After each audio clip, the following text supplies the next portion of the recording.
Super Saravana ஸ்டோர்ஸ்ல December 16 இருந்து ஜனவரி 15 வரைக்கும் ஒவ்வொரு பிரான்ச்லயும் ஒரு கஸ்டமருக்கு ₹1,00,000 மதிப்புள்ள தங்க நகை பண்டிகை பரிசு.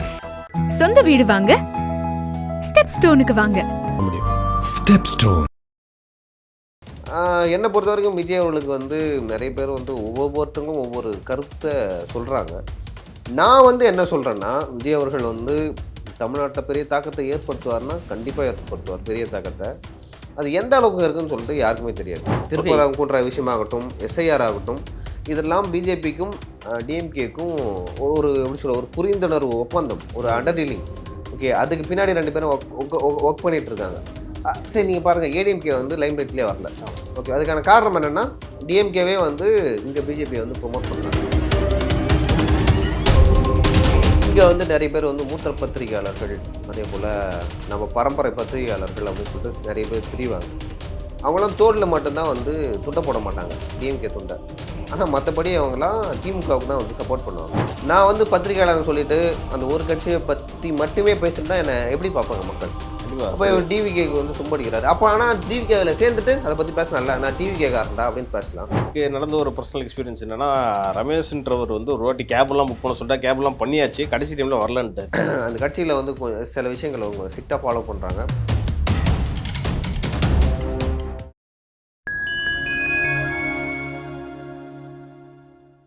ஃபைன் டைம் நேயர்களுக்கு வணக்கம். இன்று நம்மோடு இணைந்திருப்பவர் ஊடகவியலாளர் திரு லியோ ஸ்டாலின் அவர்கள். வணக்கம் லியோ. வணக்கம். தாவேகா தலைவர் திரு விஜய் அவர்கள் வந்து சமத்துவ கிறிஸ்மஸ் விழாவில் வந்து இன்னைக்கு பங்கேற்றிருக்காரு. நிறைய விஷயம் பேசினார். அதாவது ஒரு ஒளி பிறக்கும், கண்டிப்பாக அது வந்து நம்மளை வழி நடத்தும் அப்படின்ற மாதிரிலாம் சொல்லியிருக்காரு. அந்த ஒளி என்ன ஒளின்றது வந்து கொஞ்சம் விளக்கி சொல்லுங்களேன். அந்த ஒளி தான் சரி, கிறிஸ்மஸில் ஏன் அந்த கிறிஸ்மஸ் சொல்லுவாங்கன்னா, 2000 வருஷத்துக்கு முன்னாடி இயேசு பிறக்கிறப்ப வானத்தில் வந்து ஒரு பெரிய நட்சத்திரம் தோன்றியது அப்படின்னு சொல்லிட்டு சொல்லுவாங்க. நிறைய பேர் வந்து இது பொய் அப்படின்னு சொல்லிட்டு சொல்லுவாங்க. ஆனால் இப்போ உலகத்தில் வந்து நிறைய குறிப்பு இருக்கும்ல, இந்த வருஷத்தில் வந்து இந்த மாதிரி ஒரு ஸ்டார் வந்து வானத்தில் தோன்றியது அப்படின்னு சொல்லிட்டு. சைனீஸ் காலண்டரில் வந்து இந்த மாதிரி இருக்குது. இந்த மாதிரி இந்த வருஷத்தில் 2000 வருஷத்துக்கு முன்னாடி இந்த மாதிரி வானத்தில் வந்து ஒரு நட்சத்திரம் தோன்றுச்சு அப்படின்னு சொல்லிட்டு அது ரெண்டையும் கம்பேர் பண்ணி பார்த்தோன்னே, ஓகே, ஒரு வேளை இயேசு பிறகுறப்ப நட்சத்திரம் தோன்றிருக்கலாம் அப்படின்னு சொல்லிட்டு நம்பப்படுது. நிறைய பேர் அதை நம்ப மாட்டாங்க, அது அவங்கவுங்க விருப்பம். ஸோ அந்த ஒளியை வந்து அந்த ஒளி தான் வந்து உலகத்திற்கு வந்து அடுத்து சுடராக விளங்கும் அப்படின்னு சொல்லிட்டு கிறிஸ்தவர்கள் வந்து நம்புவாங்க. அதை குறிப்பிட்டு தன்னோட இணைச்சியார் விஜய் அப்படின்னு தான் நான் பார்க்குறேன். இன்னொரு விஷயம் என்ன பார்க்குறேன்னா, டிவிகே வந்து இந்த மாதிரி களத்தில் தமிழக அரசியலில் 2026 ஒரு பெரிய இம்பேக்டை ஏற்படுத்தும் அப்படின்னு சொல்லிட்டு விஜய் அவர்கள் நம்புகிறாரு. என்னை பொறுத்த வரைக்கும் விஜய் அவர்களுக்கு வந்து நிறைய பேர் வந்து ஒவ்வொருத்தவங்களும் ஒவ்வொரு கருத்தை சொல்கிறாங்க. நான் என்ன சொல்கிறேன்னா, விஜய் அவர்கள் வந்து தமிழ்நாட்டில் பெரிய தாக்கத்தை ஏற்படுத்துவார்னா கண்டிப்பாக ஏற்படுத்துவார் பெரிய தாக்கத்தை. அது எந்த அளவுக்கு இருக்குன்னு சொல்லிட்டு யாருக்குமே தெரியாது. தாக்கம்ன்றது நம்ம வாக்கு வண்டி எவ்வளோ வேணா இருக்கட்டுமே, அது வந்து சீட்டாக கன்வெர்ட் ஆனால் தானே அதுக்கு கடைசியில் அதுக்கான யூஸ்ஃபுல்லாகவே இருக்கும். அதை வந்து இவர் பண்ணுவாரான்றதான் கேள்வி. அதுதான் எனக்கு தெரியல, அது கன்வெர்ட் பண்ணுவாரா பண்ண மாட்டாரா. ஏன்னா நிறைய இடங்களில் விஜய் அவர்கள் வந்து 3வது இடத்துக்கு வராரு, சில இடங்களில் வந்து 2வது இடத்துக்கு வராரு. அதே போல் இந்த ஒரு ஹைப் இருக்குல்ல விஜய்க்கு, அது ரொம்ப அதிகமாக இருக்குது. இப்போ விஜயகாந்த் வரும்போது சோஷியல் மீடியாவோட தாக்கம் மிக குறைவு, ஆனால் ஒரு பெரிய ஹைப் இருந்துச்சு. அதே போல் வைகோ வந்து தனியாக பிரித்து வந்தார். மக்கள் நல கூட்டணிக்கு கூட பெருசாக ஹைப்லாம் இல்லை, தெரியும் அவங்க வின் பண்ண மாட்டாங்க அப்படின்னு சொல்லிட்டு. ஆனால் விஜய்க்கு வந்து ஒரு பெரிய ஹைப் இருக்குது. இப்போ வரலாற்றில் 1950 சுதந்திரம் அடைந்துலேருந்து இப்போ வரைக்கும் வந்து பெருசாக ஒரு 3வது அணி தமிழ்நாட்டில் தோன்றுதுன்னா அது விஜய் தான். அவ்வளோ சொன்னீங்க அந்த ஹைப் இருக்குன்ட்டு. விஜயகாந்த் அவர்கள் வந்து 2004 வந்தார், அப்பயும் நல்ல கூட்டம் வந்துச்சுன்னு சொன்னீங்க. அப்போ சோஷியல் மீடியா இல்லை. ஆனால் இன்னைக்கு விஜய் அவர்கள் வராரு, ஹைப் இருக்குன்னு சொல்லிட்டீங்க. அதே மாதிரி அவருக்கான நெகட்டிவும் இருக்குது. ஓகே, விஜய் இது பண்ணலை, குறிப்பாக திருப்பரங்கு விஷயத்தில் வந்து அவர் வந்து வாயை திறக்கலை. இன்னொரு சைடே இன்னைக்கு பேசினார். என்ன சொல்கிறாருன்னா, மத நல்லிணக்கத்தை பற்றி பேசுகிறார். தமிழ்நாடு வந்து ஒரு அதாவது மத நல்லிணக்கத்துக்கு வந்து பேர் போன மண்ணுன்றாரு. ஆனால் இதை பற்றி ஒரு வாயை திறக்கலையே. இல்லை, நீங்கள் வந்து அரசியலில் வந்து நல்லா புரிஞ்சாதான். திருப்பரங்குன்றம் அந்த விஷயத்தில் வந்து ஏடிஎம்கேவும் அமைதியாக இருந்தாங்க, அதே போல் விஜய் அமைதியாக இருந்தார். அதை நீங்கள் பார்க்கணும், ஏன் அமைதியாக இருந்தாங்க அப்படின்னு சொல்லிட்டு. ஒருவேளை வந்து விஜய் அவர்கள் குரல் கொடுத்துருந்தாருன்னா, ஒன்று அது வந்து டிஎம்கேக்கு சாதகமாக போகும், இல்லைன்னா பிஜேபிக்கு சாதகமாக போகும். ஓகேவா? இல்லை அவங்க ஆர்ப்பாட்டம் அறிவிக்கிறாங்க, இல்லை போராட்டம் அறிவிக்கிறாங்க. இது வந்து டிஎம்கே மற்றும் பிஜேபியோட கேம். அதை வந்து நிறைய பேர் புரிஞ்சிக்கவே இல்லை. திருப்பரங்குன்ற விஷயமாகட்டும், எஸ்ஐஆர் ஆகட்டும், இதெல்லாம் பிஜேபிக்கும் டிஎம்கேக்கும் ஒரு எப்படி சொல்ல ஒரு புரிந்துணர்வு ஒப்பந்தம், ஒரு அண்டர்டீலிங். ஓகே, அதுக்கு பின்னாடி 2 பேரும் ஒர்க் பண்ணிட்டு இருக்காங்க. சரி, நீங்கள் பாருங்கள், ஏடிஎம்கே வந்து லைம்லைட்லேயே வரல.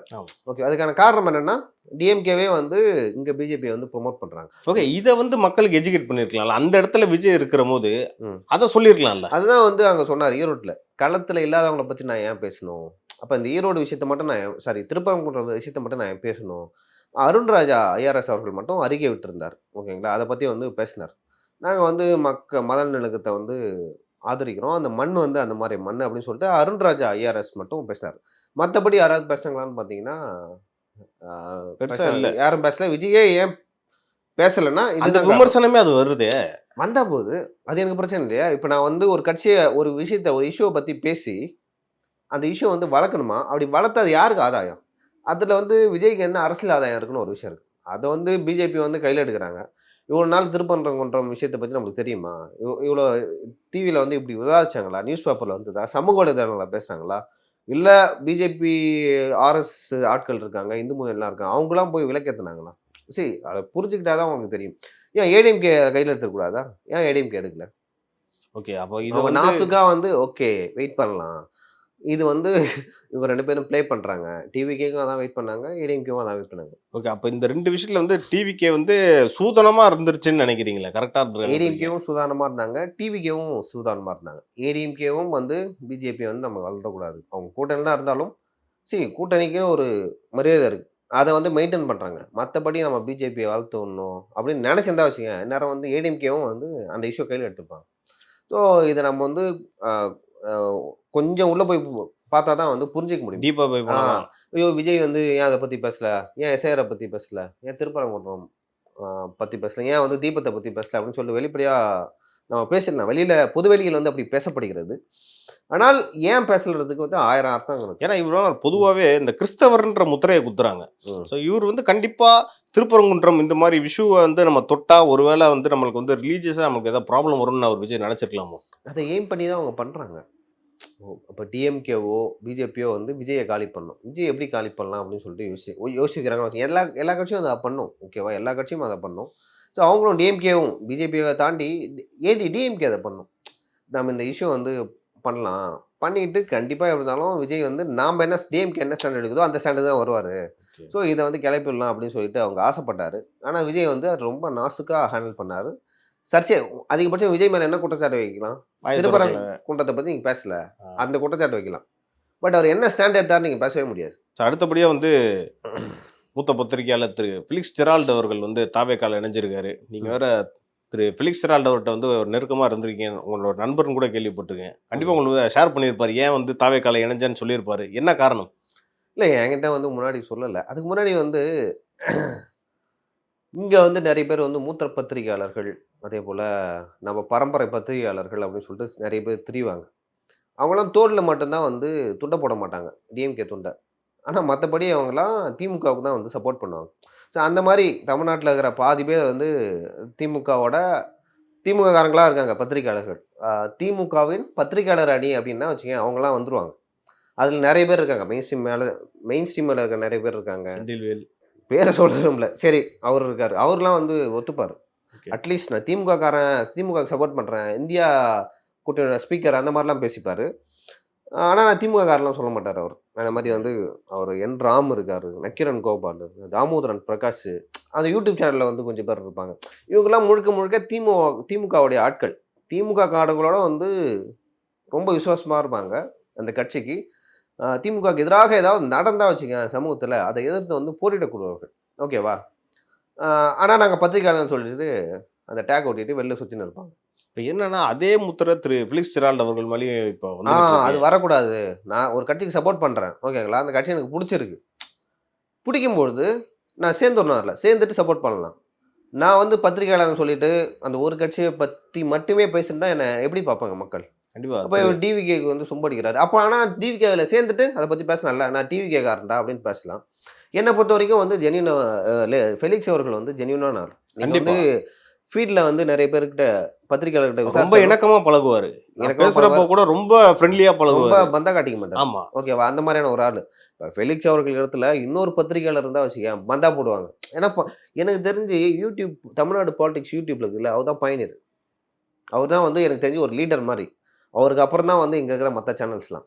ஓகே. ஏன்னா அவர் மெயின் ஸ்ட்ரீம் மீடியா விட்டுட்டு சத்யம் டிவி, சன் டிவி, என்டி டிவின்னு நினைக்கிறேன், அங்கெல்லாம் வேலை செஞ்சுக்கிட்டு இதெல்லாம் வேணாம், யூடியூப் தான் ஃபியூச்சர் அப்படின்னு சொல்லிட்டு யூடியூப்க்கு வந்தார் அவர். ஓகேவா? அதை கணிச்சு அதுக்கப்புறம் தான் வந்து சேட்டலைட் சேனல்ஸ்லாம் யூடியூப்குள்ளே வர ஆரம்பித்தாங்க. ஸோ அந்த அளவுக்கு வந்து கொஞ்சம் தொலைநோக்கு பார்வை கொண்டவர். அவருக்கு என்னென்னா, சரி நாம் வந்து 25 வருஷமாக வந்து இந்த ஃபீல்டில் இருக்கோம். அதிமுக திமுகன்ற 2 கட்சியை பார்த்துட்டோம். இந்த கட்சியை பார்க்கும்பொழுது இந்த 2 கட்சியிலாலும் தமிழக மக்களுக்கு வந்து நல்லது நடக்கலை. ஸோ டிவிக்கே ஒரு மாற்றம் இருக்கும், டிவிக்கேவால் ஒரு மாற்றம் வரும் அப்படின்னு சொல்லிட்டு அவர் நினச்சிருக்காரு.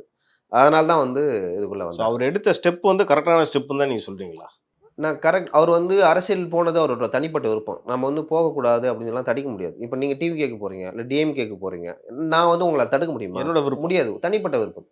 அவரோட தனிப்பட்ட விருப்பம். நான் டிவி கேக்கு போகிறேன், ஒரு நல்ல மாற்றம் வரும், ஒரு நல்ல எழுச்சி இருக்குது அப்படின்னு சொல்லிட்டு அவர் நினைக்கிறாரு. அவர் நினைக்கிறது நடக்குமா இல்லையான்னு சொல்லிட்டு நமக்கு தெரியல. ஏன்னா தேர்தல் முடிவுக்கு அப்புறம் தான் தெரியும். ஆனால் அதை அவர் வெளிப்படையாக ஜென்யூனாக வெளில சொல்கிறாரு. ஆமாம், டிவிகேக்காரன் நான் விஜய்க்கு தான் சப்போர்ட் பண்ண போகிறேன், விஜய் ஆதரிக்க போகிறேன், அது குறித்து தான் நெட்ஃப்ளிக்ஸ் சேனல்லே பேச போகிறேன் அப்படின்னு சொல்லிட்டு வெளிப்படையாக அறிவிச்சிட்டு பண்ணுறாரு. ஆனால் இங்கே பத்திரிகையாளர்னு சொல்லிட்டு மற்றவங்களாம் என்ன பண்ணுறாங்க? உங்களுக்கே தெரியும் அவங்க என்ன பண்ணுறாங்கன்னு சொல்லிட்டு. அப்போ இதில் 2 பேரில் யார் ஜென்யூன் அப்படின்னு பார்த்தீங்கன்னா, ஃபெலிக்ஸ் ஜெரால்டோ வந்து ஒரு படி மேலே தான் இருக்கார். நான் அவர்கிட்ட பேசினேன். பேசும்பொழுது ஏன் வந்து திடீர்னு சேர்ந்துட்டீங்க? ஏன்னா இதுக்கு முன்னாடியே கேட்கும்போது நான் ஏன்லையோ ஜாயின் பண்ண போகிறேன், நீ இதை பார்த்துக்க டைம் இல்லை. ஏன்னா யாருமே வெளிப்படையாக சொல்ல மாட்டாங்க. அதை தாண்டி என்கிட்ட நிறைய பேர் வந்து சொன்னாங்க. சோர்சஸ்லாம் நிறைய பேர் இருப்பாங்கல்ல, நண்பர்கள் இருப்பாங்க மீடியாவிலே, டிவிகேல நண்பர்கள் இருப்பாங்க. அவங்கள்ட்ட தான் பேசும்பொழுது அவங்க என்ன சொன்னாங்கன்னா, இந்த மாதிரி வரதான் போகிறாரு. ஏன்னா செங்கோட்டையன் அவர்கள் இணையிற அன்னைக்கே அவர் இணையிறது. ஆனால் அந்த நியூஸ் வந்து ஸ்ப்ரெட் ஆகிடுச்சு ஃபுல்லாக. ஓகேவா? அந்த ஹைப் வந்து போய் இறஞ்சா போயிடும் அப்படின்னு சொல்லிட்டு கொஞ்சம் காலம் தாத்துனாங்க. கொஞ்சம் வந்து வெயிட் பண்ணி நம்ம ஜாயின் பண்ணிக்கலாம் அப்படின்னு சொல்லிட்டு. ஏன்னா நான் கடைசியாக சந்திக்கிற வரைக்கும் வந்து அவர் சொல்லவே இல்லை, நான் வந்து ஜாயின் பண்ண போகிறேன் அப்படின்னு சொல்லிட்டு. ஆனால் எனக்கு தெரியும், இருந்தாலும் நம்ம வந்து கேட்க தேவையில்ல. ஏன்னா ஒருத்தவங்க சொல்ல விருப்பம்லாம் அதை கேட்கக்கூடாது. ஓகேங்களா? அதான் நாகரிகம். அதான் நாகரிகம். அவரும் அதை மெயின்டைன் பண்ணார், நானும் அதை மெயின்டைன் பண்ணேன். அப்புறம் நான் கேட்டேன், சரி மீட் பண்ணிங்களா, டிவிகே தலைவர் என்ன சொன்னார் அப்படின்னு சொல்லிட்டு. இப்போ சொன்னேன் 2 பேரும் 1-to-1 மீட்டிங், இந்த மாதிரி உங்களையும் என்னையும் மாதிரி வந்து உட்காந்து பேசியிருக்காங்க. ஒரு 1/2 hour கிட்ட வந்து பேசியிருக்காங்க. என்ன சொன்னாராம்? பேசும்பொழுது பல்வேறு விஷயங்கள் குறித்து பேசியிருக்காங்க. பேசும்போது உங்களோட இன்டர்வியூலாம் நான் வந்து நிறைய பார்ப்பேன். அவர் ஃபேஸ்புக்கோட போஸ்ட்ல கூட சொல்லியிருக்காரு, அவர் பேட்ச்மேட்டுன்னு சொல்லியிருந்தாரு. ஆமாம், திரு விஜய் அவர்கள். அப்படின்ற போது நிறைய பேசியிருப்பாங்களா, பழைய விஷயம் கூட பேசியிருக்கலாம். காலேஜை பற்றி பேசியிருக்கலாம். தண்ணி எனக்கு தெரிஞ்சு இதுக்கு முன்னாடி வந்து பேசுகிறவங்களாம் எப்படி பேசுனாங்கன்னா, லைக் யாராவது ஒரு சேனல் இருக்கும், ஃபெலிக்ஸ் இந்த மாதிரி சொல்கிறான்னு சொல்லிட்டு விஜய்கிட்ட சொல்லியிருப்பாங்க. பட் இப்போ நேராக உட்காந்து பேசுறது, அந்த 1-to-1 கான்வர்சேஷனில் நிறைய விஷயங்கள் பேசப்பட்டது. நீங்கள் ரொம்ப நல்லா பண்ணுறீங்க, எனக்கு ஹெல்ப் பண்ணுங்க சார், அதுதான் சார் நான் கண்டிப்பாக பண்ணுறேன் சார் அப்படின்னு சொல்லிட்டு இவர் தரப்பில் சொல்லப்பட்டிருக்கு. அதை தாண்டி உங்களோட நான் பெரிய ஃபேனு. இவரோட இன்டர்வியூஸ் எல்லாமே திரு விஜய் அவர்கள் விஜய் பார்ப்பார், நல்லா தெரிஞ்சிருக்கான். ஓ ஓகேவா? நல்லா ரொம்ப பார்த்துருக்காராம், நல்லா தெரிஞ்சிருக்கான். தெரிஞ்சோடனே அதே போல் உங்கள் பொண்ணோட நீங்களும் உங்கள் பொண்ணு சேர்ந்த பண்ணுற இன்டர்வியூலாம் வந்து நான் ரொம்ப பார்த்துருக்கேன், எனக்கு ரொம்ப பிடிக்கும் அப்படின்னு சொல்லிட்டு சொல்லியிருக்காரு. இவருக்கும் ரொம்ப சந்தோஷம். ஒரு ஸ்டார், அவர் எவ்வளோ பெரிய ஸ்டார், அவர் நினச்சா யார் வீடியோ வேணால் பார்க்கலாம். ஓகேவா? அதை விட்டுட்டு வந்து நம்ம வீடியோ பார்க்குறாங்கன்னா, நம்ம ஏதோ உண்மையாக பேசுகிறோம், நம்மளுக்கு பிடிச்சிருக்கு, நம்ம ஜெனியூனாக இருக்கும் அப்படின்னு சொல்லிட்டு யாருக்காக இருந்தாலும் அது இருக்குல்ல. இப்போ என் வீடியோ வந்து விஜய் அவர்கள் பார்க்குறாருன்னா, அது என்கிட்ட வந்து அவரே சொன்னாங்க பெருமை, எனக்கு பெருமையாக இருக்கும். இப்போ நம்ம வீடியோவை பார்க்குறாரு விஜய், அப்போ நம்மளுக்கு பெருமை அப்படின்னு சொல்லி நினைக்க மாட்டேன்னா, அந்த மாதிரி தான் வந்து ஃபெலிக்ஸ் நினச்சிருக்காரு. அவருக்கு வந்து இன்னும் பொறுப்பு கொடுக்கப்படவில்லை. பொறுப்பு வந்து என்ன அப்படின்னு சொல்லிட்டு வந்து அதுதான் நானும் கேட்கலான்னு வந்தேன். அவர் பொறுப்பு எதுவும் கொடுக்கலையா இன்ன வரைக்கும்? இல்லை, தேர்தல் நெருக்கத்தில் வந்து கொடுப்பாங்க. அவரது தேர்தல் நிற்க போகிறாரா இல்லையான்னு சொல்லிட்டு எனக்கும் தெரியல. சீட்டு கேட்பாரா இல்லையான்னு தெரியல. ஏன்னு பார்த்தீங்கன்னா இந்த கேள்வி ஏன் பார்க்குறேன்னா, பொதுவாக தாவேக்காவோட செய்தி தொடர்பாளர்கள்ட்டு ஒரு 2-3 பேர் இருக்காங்க, லைலாமணி, அப்புறம் ரமேஷ்னு யாரும் சொல்கிறாங்க. ஆனால் இன்னி வரைக்கும் அவங்க வந்து பெருசாக வெளியில் வந்து பேசுகிற மாதிரி தெரியல. திரு ஃபெலிக்ஸ் அவர்கள் வந்து ஒருவேளை செய்தி தொடர்பாளர் அந்த பொறுப்பு கொடுத்தா அவர் எப்படி செயல்படுவார்னு நினைக்கிறீங்க? இல்லை, ஆக்சுவலாக வந்து அவருக்கு வந்து ஒரு மிகப்பெரிய நீண்ட பணி அனுபவம் இருக்குது. மீடியா ஃபீல்டில். மீடியாவை எப்படி ஹேண்டில் பண்ண அவருக்கு தெரியும். அதை தாண்டி வந்து அவருக்கு மீடியாவில் நிறைய ஃப்ரெண்ட்ஸ் இருக்காங்க. ஏன்னா ஃபெலிக்ஸை பற்றி வந்து உங்களை என்னை விட அவரோட பழகிய எக்ஸ்பீரியன்ஸ் அதிகம், சீனியர் அவர். சீனியர் அவர். எல்லாரும் ஒரு நல்ல மரியாதை கொடுப்பாங்க, நல்ல மதிப்பு இருக்குது அவருக்கு. ஸோ அதனால் வந்து அவருக்கு ஒரு பெரிய கான்டாக்ட் இருக்குது. எல்லாம் வந்து அவரை வளர்த்தோட பார்ப்பாங்க. ஃபெலிக்ஸுக்கு யாருக்கும் வந்து யாருமே வந்து அவருக்கு எதிராக யூஸ் பண்ண மாட்டாங்க. ஆனால் நீங்கள் பார்த்தீங்கன்னா லோயலா இப்ப நானே வந்து நாளைக்கு பாலிடிக்ஸ் வரணும்னு வச்சுங்க, இப்போ நீ ஒர்க் பண்ணுற மீடியாவில் எனக்கு எதிராக செய்தி போடுவியா? ஒரு நட்பு இருக்குல்ல. ஆமாம், கண்டிப்பாக. அந்த மாதிரி வந்து அவருக்கு நிறைய நட்பு இருக்குது, நிறைய கான்டாக்ட்ஸ் இருக்குது. அதெல்லாம் வந்து அவருக்கு எதிர்காலத்தில் வந்து ஹெல்ப் ஆகும்னு நினைக்கிறேன். நான் இந்த கேள்வி கேட்டே ஆகணும். இப்போ நீங்கள் பார்த்தீங்கன்னா சில செய்தி தொடர்பாளர்லாம் இருக்காங்க, இந்த லோயலா மணின்றாங்க, ரமேஷுங்கிறாங்க. இவங்கலாம் வந்து வெளியில் வந்து ஒரு யூடியூப் சேனலில் கேட்டாலும் இன்டர்வியூ கொடுக்க மாட்டாங்க. இப்படிலாம் இருக்கும்போது அவங்க எப்படி வளருவாங்க? கேட்டாலும் கொடுக்க மாட்டாங்க, ஃபோன் பண்ணால் எடுக்க மாட்டாங்க. அவங்களாம் என்ன தான் பண்ணுவாங்கன்னு நீங்கள் நினைக்கிறீங்க? இல்லை, கொடுக்காதது வந்து அவங்களோட தனிப்பட்ட விருப்பம். அவங்க ஏன் கொடுக்கலன்னு சொல்லிட்டு எனக்கு தெரியல. இப்போ நானும் வந்து கேட்க மாட்டேன். இப்போ எனக்கு தெரிஞ்ச டிவிக்கில் வந்து நிறைய நண்பர்கள் இருக்காங்க. இப்போ நானும் ஒரு சேனல் வச்சுருக்கேன். போயிட்டு எனக்கு இன்டர்வியூ கொடுங்கலாம் கேட்க மாட்டேன். சரி, உனக்கு வேணா வந்து பேசு, எல்லாம் வேணான்னா போங்க. ஸோ அந்த மாதிரி மைண்ட் செட்டில் இருக்கிறேன் நான். ஸோ அவங்களுக்கு என்னென்னா எது வந்து கம்ஃபர்டபுளாக இருக்கும், எது வந்து பெரிய மீடியா சேனலு, லைக் கொஞ்சம் இது பார்ப்பாங்க, வேறுபாடு பார்ப்பாங்க. சில அரசியல்வாதிகள் வந்து அந்த வேறுபாடை பார்க்க மாட்டாங்க. ஆனால் சில பேர் வந்து அந்த வேறுபாடை பார்ப்பாங்க. இப்போ வந்து நீங்கள் வந்து லோயலா மணி வந்து இன்டர்வியூ கொடுக்கல, ரமேஷ் இன்டர்வியூ கொடுக்கலன்னு சொல்லிட்டு நீங்கள் சொல்கிறீங்க. நாளைக்கு வந்து அவங்கள பற்றி ஒரு கான்ட்ரவர்சி எதுனா அதை போடுற முதல் நீங்களே தான் இருப்பீங்க. ஓகேங்களா? அவங்களுக்கு வந்து எப்படி ஹேண்டில் பண்ணணும் மீடியாவை அப்படின்னு சொல்லிட்டு தெரியல. அவங்களுக்கு தெரியல. அப்போ அவங்கள மாதிரி ஆட்கள்லாம் இந்த கட்சியில் இருக்கும்போது எப்படி அந்த வளரும், அந்த கேள்வி வரும்ல? இல்லை, அது சரி, அது விஜய்ன்ற ஒரு முகம் போதும் வளர்றதுக்கு. பட் அவங்களால வளர முடியாதுன்றேன். அப்போ இவங்களாம் அந்த கட்சியில் இருக்கிறதே வேஸ்ட்டுன்னு நினைக்கிறீங்களா? வேஸ்ட்டு அப்படின்லாம் சொல்ல முடியாது. சரி, எல்லாமே வந்து என்னோட நண்பர்கள். வேளாமணிலாம் நெருங்கிய நண்பர்கள். ஒரு 13 வருஷமா நெருங்கிய நண்பர் வேளாமணிலாம். அப்படி இருக்கும்பொழுது சரி, அவருக்கு வந்து 1008 வேலை இருக்கும். கட்சியில் இருக்காரு, ஊராக போய் பேசுகிறாரு, தண்ணி மும்பைலாம் போயிட்டு பல்வேறு நிகழ்ச்சிகளில் கலந்து கொள்கிறாரு. ஓகே. அப்படி இருக்கும்போது நம்ம யாரையுமே ஃபோர்ஸ் பண்ணி வாங்க அப்படின்லாம் கூப்பிட முடியாது. ஸோ வரல அப்படின்னா வச்சிங்களேன், ஏன் வரல அப்படிலாம் நம்மளை அப்படியே நம்ம கேட்க முடியாது. ஸோ ஒவ்வொரு விஷயமும் வந்து அவங்களோட தனிப்பட்ட விஷயம். ஒரு பொது விஷயம் தொடர்பாக அவங்க பேசலைன்னா கண்டிப்பாக நம்ம அதை பற்றி கேட்கலாம். நீ ஏன் என் சேனலுக்கு இன்டர்வியூ கொடுக்கல அப்படிலாம் வந்து நம்மள்கிட்ட கேட்கவே முடியாது. ஏன்னா எனக்கு நடந்த ஒரு பர்சனல் எக்ஸ்பீரியன்ஸ் என்னன்னா, ரமேஷ்ன்றவர் வந்து ஒரு வாட்டி கேப்லாம் புக் பண்ண சொல்லிட்டா, கேப்லாம் பண்ணியாச்சு, கடைசி டைமில் வரலன்ட்டார். ஸோ அதெல்லாம் பார்க்கும்போது தான் இவர் ஏன் இப்படி பண்ணுறாங்க, ஒருவேளை தாவேக்கா செய்தி தொடர்பாளர்கள் இப்படி இருக்கும்போது அந்த கட்சி எப்படி வளரும் அப்படின்ற கேள்வி வந்து பொதுவாகவே எழுது. ஆக்சுவலாக வந்து அந்த கட்சியில் வந்து சில விஷயங்களை அவங்க ஸ்ட்ரிக்டாக ஃபாலோ பண்ணுறாங்க. பொதுச் செயலாளர் என்ன சொல்கிறாங்க, இல்லை மேலிடத்தில் இருக்கவங்க என்ன சொல்கிறாங்க, இந்த சேனலுக்கு போகலாமா போகக்கூடாதா, இன்டர்வியூ கொடுக்கலாமா கொடுக்கக்கூடாதா அப்படின்னு சொல்லிட்டு பல்வேறு விஷயங்கள் பேசப்படுது. அந்த வகையில் வந்து யாராச்சும் போக வேணாம்னு சொல்லிருக்கலாம். ஏன்னா கேப் புக் பண்ணிட்டு நான் வரல அப்படின்னு யாரும் சொல்ல மாட்டாங்க. ஸோ மேலே வந்து என்ன சொல்கிறாங்க, அதை கிளியராக சொல்லியிருக்கலாம், கன்வே பண்ணியிருக்கலான்ற. கன்வே பண்ணியிருக்கலாம். அவங்களுக்கு என்ன பிரச்சனையும். ஏன்னா ஒரு கட்சியோட உள் விவகாரத்தில் என்னன்னு நம்ம போய் தலைவிட்டு பார்க்க முடியாது. பொறுத்திருந்து பார்ப்போம். உங்கள் நேரத்துக்கும் கருத்துக்கும் நன்றி. நன்றி.